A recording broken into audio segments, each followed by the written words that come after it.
Wanita cantik ini dinikahi pria mapan 55 tahun karena desakan umur dan keinginan ibunya. Tapi siapa sangka di balik pernikahan yang terburu-buru itu tersimpan kebahagiaan di malam pertamanya. Setelah malam pertama itu tiba, ternyata namaku Laras. Saat ini usiaku sudah menginjak 29 tahun.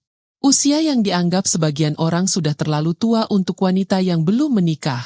Aku bekerja sebagai guru honorer dan selama ini tinggal bersama ibuku yang sudah lanjut usia di Kota Malang.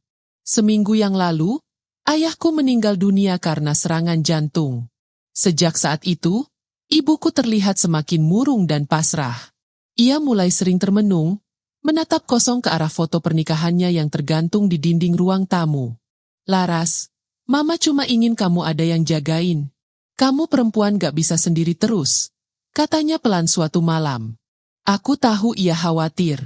Apalagi di usia seperti ini aku belum juga menikah. Tapi bukan karena aku tak ingin.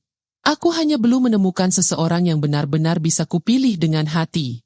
Melihat kondisi ibu yang semakin lemah, Tante Yani, adik dari almarhum ayahku, akhirnya turun tangan.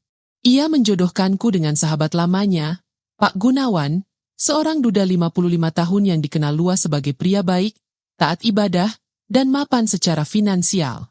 Ia pemilik beberapa ruko dan rumah kontrakan di Kota Malang. Awalnya aku menolak, perbedaan usia kami hampir 2 kali lipat. Aku takut tidak bisa mencintainya. Tapi setelah melihat air mata ibuku dan mendengar langsung bagaimana tulusnya Pak Gunawan menawarkan diri untuk menjadi suamiku, demi menjaga kehormatanku dan membahagiakan ibuku, aku luluh. Pernikahan kami diadakan secara sederhana di rumah Tante Yani. Tak ada gaun mewah, tak ada pesta besar, hanya doa, air mata, dan harapan. Sejujurnya di hari pernikahan itu aku tidak menangis karena bahagia. Aku menangis karena bingung. Dalam diamku, aku merasa seperti orang asing dalam skenario hidup yang tak pernah ku minta. Tapi aku terlalu lelah untuk menolak lagi dan terlalu takut melihat ibuku patah hati sekali lagi. Malam pertama kami pun bukan seperti malam yang penuh cinta. Setelah seluruh tamu pulang dan rumah kembali sepi, aku duduk di ujung ranjang dengan gaun tidur yang masih baru. Pak Gunawan datang menghampiriku perlahan, lalu hanya berkata dengan suara rendah, "Kamu gak perlu takut. Aku gak akan ganggu. Kita bisa mulai pelan-pelan kalau kamu siap." Aku hanya mengangguk lalu memejamkan mata. Tidak tahu harus bersyukur atau menangis. Aku duduk kaku di sisi tempat tidur. Sementara Pak Gunawan melepas pecinya dan menggantung jasnya di belakang pintu. Tak ada suara selain detik jam dinding yang terdengar jelas. Aku hanya duduk menunduk bingung. Lidahku keluh. Aku belum bisa menyebutnya suami. Meskipun secara agama dan negara kami sudah sah. Di dadaku ada perasaan sesak campuran antara takut, malu, dan bingung. Setelah pergolakan hati itu, ia menatapku dengan penuh kasih. "Laras, kamu gak harus langsung menerima semua ini. Aku tahu ini gak gampang buat kamu. Aku cuma minta satu hal. Izinkan aku jadi pelindungmu." Aku menggigit bibir bawahku, berusaha menahan air mata. Bukan karena sedih. Tapi karena baru pertama kali ada pria yang benar-benar menghormatiku tanpa pamrih. Dan aku merasakannya tulus dari pria dewasa yang sekarang menjadi suamiku. Aku mengangguk pelan. "Terima kasih ya, Mas." Hatiku luluh. Laras berharap pernikahan ini bisa menjadi ladang pahala untuk kita berdua. Ia tersenyum padaku. Malam ini aku ingin Laras tahu bahwa bagiku kehadiran Laras adalah anugerah terindah. Aku berjanji akan selalu menghargai dan menyayangimu dengan sepenuh hati. Tidak perlu gugup. Kita bisa saling mengenal pelan-pelan. Yang terpenting adalah Laras merasa nyaman dan aman bersamaku. Malam itu, aku mulai merasa hatiku tenang.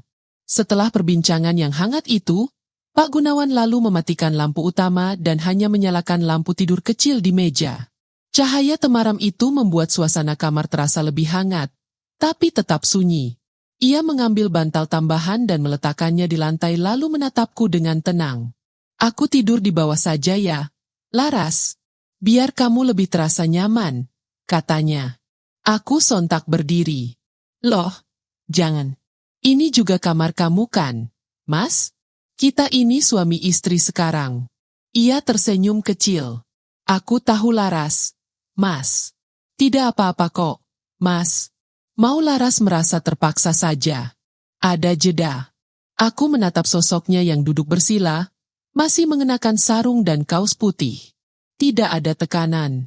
Yang ada hanyalah lelaki setengah baya dengan tatapan teduh yang membuat hatiku perlahan runtuh. Mas, Laras merasa Mas baik banget, ucapku lirih. Ia tersenyum lebar kali ini. Makasih ya, Laras. Tapi kebaikan ini semoga nggak bikin kamu tambah takut ya. Candanya. Aku tertawa kecil lalu menarik napas. Dalam hati aku mulai merasa bersalah karena sempat menghakiminya hanya dari umur dan statusnya sebagai duda. Lelaki ini bahkan lebih sopan daripada semua mantan gebetanku yang seusia denganku dulu. Aku pun naik ke tempat tidur, menarik selimut dan membaringkan diri. Kalau Mas nggak keberatan, ayo Mas tidur di sini aja, Mas. Di sebelahku. Laras percaya kamu nggak akan macam-macam. Ia terdiam beberapa detik lalu perlahan naik ke tempat tidur. Tetap menjaga jarak. Ia berbaring miring membelakangiku. Aku yang justru memutar badan menghadap ke punggungnya. Mas. Iya. Aku gak tahu harus mulai dari mana. Tapi malam ini aku gak takut lagi. Ia membalikkan badan dan kami pun saling menatap dalam hening. Tanpa kata, ia mengusap pelan kepalaku lalu menutup matanya. Tidur ya, biar besok kita mulai dengan hati yang lebih tenang. Dan malam pertama kami pun diakhiri tanpa ada tuntutan. Hanya rasa saling mengerti yang perlahan tumbuh. Mungkin begini caranya Tuhan mempertemukan dua hati yang terlambat agar saling menyembuhkan. Minggu-minggu setelah malam pertama itu aku mulai merasa lebih nyaman dengan Pak Gunawan. Kehidupan kami seperti biasa. Meski pernikahan ini masih terasa baru, kami berdua berusaha untuk menjalin hubungan yang lebih dekat tanpa ada paksaan dari pihak manapun. Pak Gunawan seringkali menunjukkan sisi humorisnya yang ringan. Setiap pagi aku akan menemukan secangkir teh hangat di meja makan. Hasil dari tangan besarnya yang tidak terlalu ahli dalam memasak, tapi cukup perhatian. Kadang di saat-saat tertentu dia juga akan menggoda aku dengan cara yang lembut dan penuh canda. Aku mau banget punya anak. Punya anak itu menyenangkan. Apalagi kalau yang anaknya itu pintar, lucu, kayak kamu. Katanya suatu pagi sambil tersenyum penuh arti. Aku yang baru saja selesai sarapan hampir tersedak mendengarnya. Mas, anak, kita baru menikah beberapa minggu. Jangan ngomongin anak dulu deh. Aku masih bingung mau mulai dari mana. Dia tertawa kecil. Iya sih. Kita memang harus pelan-pelan. Tapi kan, kamu udah dewasa Laras dan kamu pasti nggak asing sama yang namanya tanggung jawab, kan? Aku mengangguk pelan, merasa canggung. Tentu saja aku ingin punya anak, tapi tidak secepat ini. Pak Gunawan mengerti dan tidak pernah memaksakan keinginannya itu. Meskipun sesekali aku merasa ada godaan-godaan kecil yang ia lontarkan untuk mengingatkanku tentang hal itu. Pada suatu sore, kami duduk bersama di teras rumah yang sejuk, menikmati kopi bersama sambil melihat pemandangan taman yang tertata rapi. Tiba-tiba Pak Gunawan mengubah topik obrolan. Laras, kalau kita punya anak nanti, pasti rumah ini makin ramai. Rasanya senang banget kalau ada suara anak-anak berlarian di sini. Aku menatapnya dengan serius, sedikit terkejut dengan keseriusan nada bicaranya. Mas, kamu benar-benar ingin punya anak, ya? Pak Gunawan mengangguk dengan senyum tulus. Iya, tentu saja. Aku ingin melihat kamu bahagia dan aku ingin kita memiliki keluarga yang lengkap. Enggak ada yang lebih bahagia buatku selain itu. Aku tersenyum ragu, merasa ada perasaan hangat yang perlahan berkembang di dalam hati. Tapi aku belum siap, Mas. Aku masih mau fokus kerja dan adaptasi dulu. Ia mengangguk bijak. Aku tahu, Laras. Aku nggak akan buru-buru kok. Kita jalani dulu aja hari-hari ini. Tapi kapan-kapan kita bicara lebih serius lagi tentang itu. Ya, aku hanya bisa mengangguk, merasa sedikit terharu dengan kesabarannya. Memang meskipun aku merasa belum siap, di dalam hati kecilku ada keinginan untuk memberi kebahagiaan bagi Pak Gunawan. Tapi kadang-kadang Pak Gunawan tak bisa menahan dirinya untuk menggoda. Misalnya, saat kami sedang berada di dapur bersama, dia tiba-tiba menatapku dengan canda. Laras, Gimana kalau kita coba sekarang? Aku kan udah cukup tua. Kayaknya nggak bisa nunggu lama-lama. Aku yang sedang mengaduk sayur hampir melepaskan sendok dari tanganku karena kaget. Mas, kamu ngomong apa sih? Pak Gunawan tertawa lebar. Hah? Cuma bercanda. Kamu serius banget sih. Tapi kadang kalau aku lihat kamu, aku jadi penasaran kita bakal punya anak kayak apa, ya? Aku memalingkan wajah, mencoba menutupi rasa malu. Tapi di sisi lain, aku mulai merasa bahwa meskipun usianya lebih tua, Pak Gunawan sangat perhatian dan ketulusannya mulai membuka hatiku. Malam itu, suasana di rumah terasa lebih tenang daripada biasanya. Setelah berbulan-bulan beradaptasi dengan kehidupan pernikahan yang tak terduga, aku mulai merasa nyaman dengan Pak Gunawan. Pada malam hari, Pak Gunawan mendekatiku dengan lembut. Seperti biasa, kami berbicara tentang banyak hal, tentang impian, masa depan, dan keluarga. Dia semakin terbuka, semakin dekat, dan semakin memperlihatkan bahwa dia tidak hanya menginginkan aku sebagai istri, tapi juga sebagai teman hidup yang bisa berbagi segala hal. Tiba-tiba ketika kami berdua terbaring di tempat tidur, suasana menjadi lebih intim. Tanpa kata-kata, kami saling mendekat dan tubuh kami menyatu dalam keheningan malam. Ada rasa aman di pelukannya. Meskipun di dalam hatiku, aku merasa cemas. Tak lama setelah malam itu, aku merasa ada yang berbeda. Perutku terasa mual, sering pusing, dan aku tak bisa menahan rasa lelah yang datang begitu mendalam. Aku mulai merasa ada perubahan besar dalam tubuhku. Setelah beberapa hari ragu, akhirnya aku memutuskan untuk memeriksakan diri dan hasilnya aku hamil. Aku tidak tahu harus merasa seperti apa. Di satu sisi ada rasa bahagia, tetapi lebih banyak rasa cemas dan ketakutan yang datang bersamaan. Aku belum siap untuk menjadi seorang ibu, belum siap menghadapi tanggung jawab besar ini. Pikiran-pikiran buruk mulai menyerbu. Apakah aku cukup baik untuk menjadi seorang ibu? Apakah aku siap dengan perubahan besar yang akan datang dalam hidupku? Hari-hari setelah itu terasa berat. Setiap kali aku memikirkan tentang kehamilan ini, aku merasa tertekan. Tidak hanya fisik, tetapi juga mental. Aku sering merasa kewalahan dengan segala perubahan yang terjadi dalam hidupku. Aku bahkan mulai sering marah tanpa alasan yang jelas. Pak Gunawan yang selalu sabar dan penuh perhatian, mulai terlihat cemas melihat perubahan dalam diriku. Ia mencoba mendekat, memberikan pengertian, namun aku malah merasa semakin jauh. Setiap kali ia menanyakan perasaanku, aku merasa marah tanpa bisa menjelaskannya. Laras, kenapa kamu jadi seperti ini? Aku tahu kamu pasti stres, tapi kita bisa melalui ini bersama-sama, kata Pak Gunawan suatu malam setelah melihatku duduk termenung, menatap kosong. Aku menatapnya dengan mata yang mulai berkaca-kaca. Aku nggak siap, Mas. Aku nggak siap jadi ibu. Aku masih ingin hidupku sendiri. Aku belum siap mengorbankan segalanya. Jawabku dengan suara yang hampir tidak terdengar. Pak Gunawan terdiam. Namun aku bisa merasakan kekecewaan di wajahnya. Aku tahu dia menginginkan anak dan aku tahu dia berharap aku bisa merasa bahagia dengan kehamilan ini. Tapi kenyataannya aku merasa terlalu terjebak dalam perasaan ketakutan dan kekhawatiran yang tidak bisa aku kontrol. Laras, kita bisa menghadapi ini bersama. Aku akan mendukungmu, katanya. Tapi aku malah merasa marah mendengarnya. Rasanya seperti semuanya dipaksakan padaku. Kenapa kamu gak pernah tahu apa yang aku rasakan? Mas, kenapa kamu gak bisa mengerti kalau aku gak siap? Jawabku dengan nada tinggi, meluapkan semua kekesalan yang sudah menumpuk. Pak Gunawan terkejut, namun tetap mencoba menahan emosi. Laras, aku tahu ini berat, tapi kamu nggak sendirian. Aku ada di sini. Kita bisa menghadapi ini bersama. Aku menatapnya dengan mata yang penuh air mata. Aku tidak tahu, Mas.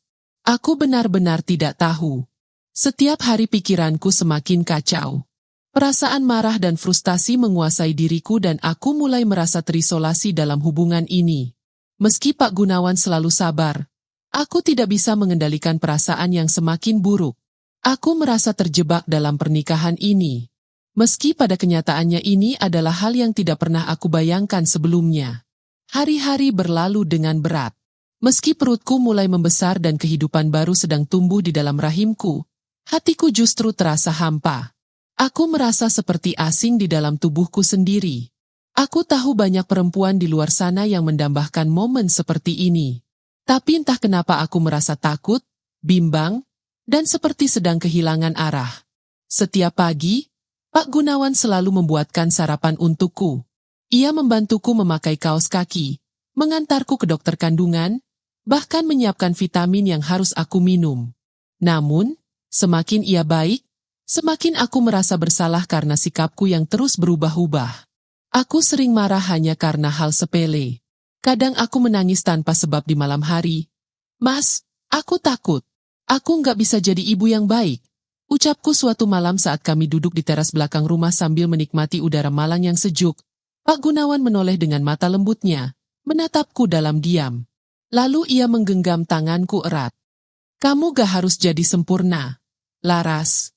Kamu hanya perlu jadi dirimu sendiri. Aku percaya kamu akan jadi ibu yang luar biasa. Aku tertunduk. Hati kecilku ingin mempercayainya. Tapi pikiranku terus diliputi bayang-bayang masa lalu. Tentang semua mimpiku yang belum selesai. Tentang hidupku yang seolah dibelokkan ke arah yang tidak pernah aku rencanakan. Di bulan keempat kehamilan, emosiku semakin tidak stabil. Aku bisa menangis karena hal kecil seperti makanan yang tidak sesuai selera, atau karena baju hamilku terasa sesak. Tapi anehnya di tengah semua kekacauan itu, ada satu hal yang mulai berubah. Setiap kali aku merasakan gerakan kecil dari janinku, aku terdiam. Tanganku spontan menyentuh perutku dan perlahan aku mulai tersadar. Aku tidak sendiri. Malam itu aku berdiri di depan cermin melihat bayangan diriku yang berubah. Aku bukan Laras yang dulu lagi. Aku adalah perempuan yang sedang tumbuh menjadi seorang ibu. Dan di balik semua kemarahan, ketakutan, dan kesedihanku, ada harapan yang mulai menyala walau kecil. Pak Gunawan masuk ke kamar tanpa suara dan berdiri di belakangku. Ia memelukku dari belakang, menyandarkan dagunya di pundakku. Kamu cantik, Laras. Bahkan saat kamu sedang menangis, marah, atau merasa dunia nggak adil, kamu tetap istri yang aku syukuri. Bisiknya lembut. Air mataku mengalir tanpa bisa aku tahan. Untuk pertama kalinya aku membiarkan diriku menangis bukan karena kesedihan, tapi karena aku merasa dicintai. Benar-benar dicintai. Malam itu kami berpelukan lama. Tak ada gairah, tak ada godaan. Hanya kehangatan dua manusia yang sedang sama-sama belajar. Aku dan Pak Gunawan. Dua orang dengan jarak usia yang jauh, tapi mencoba menjembatani perbedaan itu dengan kesabaran dan kasih sayang. Dan mungkin ini awal dari kebahagiaan yang baru saja mulai tumbuh. Sejak malam itu, sesuatu dalam diriku perlahan berubah. Aku mulai melihat Pak Gunawan bukan lagi sebagai pria yang dijodohkan padaku oleh tante, bukan juga sebagai laki-laki berumur 55 yang begitu jauh dariku, tapi sebagai seseorang yang memang pantas berada di sisiku. Setiap pagi, aroma roti bakar dan teh manis buatan tangannya menyambutku. Pak Gunawan kini rutin membacakan buku tentang kehamilan, bahkan ikut kursus online soal menjadi ayah baru. Kadang aku geli melihat keseriusannya membaca sambil mengerutkan kening. Tapi di sanalah aku sadar dia sedang benar-benar mempersiapkan diri untuk menjadi ayah terbaik bagi anak kami. Mas, kamu pengin anak kita laki-laki atau perempuan? Tanyaku suatu sore saat kami berjalan kaki di taman dekat rumah. Pak Gunawan tersenyum. Aku sih cuma pengin anak kita sehat. Tapi kalau perempuan mungkin dia akan mirip kamu. Dan kalau laki-laki semoga dia mewarisi senyummu. Aku tersip. Rasa hangat menjalar dari dada hingga ke ujung jari. Aku belum pernah dibahagiakan dengan cara sesederhana ini, tapi begitu dalam maknanya. Hari-hari berikutnya, rumah kami terasa lebih hidup. Kami menata kamar bayi bersama. Dindingnya dicat warna krem muda dan Pak Gunawan memasang stiker bintang dan bulan yang menyala saat lampu dipadamkan. Aku mulai membayangkan bayi mungilku tidur di sana, menggenggam jari-jariku dengan tangan kecilnya. Namun tetap saja ada malam-malam penuh tangis yang datang tanpa aba-aba. Rasa takut kadang kembali menghantui. Tapi bedanya kini aku tidak lagi sendirian menanggungnya. Di suatu malam yang dingin, Ketika hujan turun dan angin mengetuk jendela, aku terbangun karena kram perut. Pak Gunawan langsung bangun, memijit kakiku sambil mengusap punggungku pelan. Nafas. Ya, tenang aja. Itu normal di usia kehamilan segini, ucapnya lembut. Aku meringkuk di pelukannya. Tubuhku menggigil karena rasa sakit dan takut yang tiba-tiba datang, tapi pelukannya cukup untuk meredam semuanya. Di balik ketenangan dan usia dewasanya, ada kasih sayang yang tulus dan sederhana. Ia tak pernah banyak bicara, tapi semua perhatiannya membuatku merasa aman. Saat aku tertidur kembali, Pak Gunawan masih memelukku. Tangannya tak pernah lepas dari perutku. Dan untuk pertama kalinya aku bermimpi tentang masa depan. Tentang aku, dia dan bayi kecil kami tertawa bersama di halaman rumah tanpa beban masa lalu. Aku tak tahu bagaimana hidup membawaku ke titik ini. Tapi sekarang aku bersyukur telah melewatinya. Hari itu datang lebih cepat dari yang kami kira. Di usia kandungan yang baru menginjak 8 bulan 2 minggu, aku tiba-tiba merasa nyeri hebat di bagian perut dan punggung. Nafasku tak teratur dan keringat dingin membasahi dahiku. Awalnya aku kira itu cuma kontraksi palsu. Tapi setelah merasakan basah di antara kakiku, aku menatap Pak Gunawan dengan panik. Mas, air ketubanku pecah. Tanpa banyak tanya, ia langsung membantuku berdiri dan mengambil tas bersalin yang memang sudah kami siapkan sejak minggu lalu. Dalam perjalanan menuju rumah sakit di Kota Malang, tanganku menggenggam erat tangannya. Aku menggigil bukan hanya karena sakit, tapi juga karena takut. Tapi Pak Gunawan terus berbisik di telingaku. Aku di sini, sayang. Semua akan baik-baik saja. Setelah beberapa jam menahan rasa sakit yang tak pernah aku bayangkan sebelumnya, aku akhirnya dibawa masuk ke ruang bersalin. Pak Gunawan tak diizinkan masuk karena prosedur rumah sakit, tapi aku tahu dia menungguku di luar. Gelisah, mungkin juga sama takutnya denganku. Suara tangis bayi itu akhirnya menggema. Aku tak bisa menahan air mata. Rasa sakit, ketakutan, dan kecemasan yang sejak awal menyelimutiku perlahan-lahan berganti jadi rasa syukur yang menggetarkan. Perawat menyodorkan bayi mungil itu ke dadaku. Tubuhnya kecil, matanya tertutup rapat, dan kulitnya masih merah. Tapi begitu hangat, begitu nyata. Selamat ya, Bu Laras. Bayinya laki-laki dan sehat, ucap salah satu bidan dengan senyum lebar. Air mataku mengalir deras. Bahkan ketika aku tak sanggup berkata apapun, hatiku terasa penuh rasa yang sulit dijelaskan dengan kata-kata. Beberapa saat kemudian, Pak Gunawan masuk ke ruang pemulihan.